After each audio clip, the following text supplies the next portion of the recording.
अंडी विक्रीच्या दुकानातून आता अंमली पदार्थ विक्रीचा प्रयत्न केला गेला आहे। लोणावळ्यात पोलिसांनी या संदर्भात आता कारवाई केली आहे। या कारवाईमध्ये दोघांना अटक करण्यात आलेली आहे। लोणावळ्यात पोलिसांची अचूक कारवाई।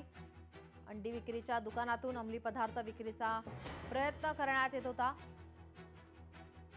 हा प्रयत्न लोणावळा पोलिसांनी उधळला आहे। 2 जणांना या प्रकरणी आता अटक केलेली आहे। 5,000 रुपयांचा अंमली पदार्थ जप्त करण्यात आलेला आहे। पुणे ग्रामीण पोलिसांच्या मार्गदर्शनाखाली लोणावळा शहर पोलिसांनी ही कारवाई केली आहे। आरोपींवर आता एनडीपीएस कायद्यान्वये गुन्हा दाखल करण्यात आलेला आहे।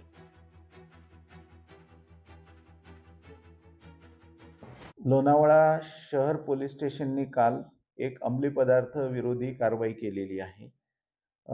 सदर कारवाईमध्ये 2 ग्रॅम 360 मिलीग्रॅम मेफेड्रॉन MD जप्त करण्यात आलेला आहे। सदरची कारवाई ही माननीय पोलीस अधीक्षक श्री संदीप सिंग गिलसो तसेच माननीय अप्पर पोलीस अधीक्षक श्री रमेश चोपडे सर त्यासोबत माननीय उपविभागीय पोलीस अधिकारी श्री गजानन टोंपे सर यांच्या मार्गदर्शनाखाली करण्यात आलेली आहे। लोकशाही मराठी ऐका, पहा, जागरूक रहा।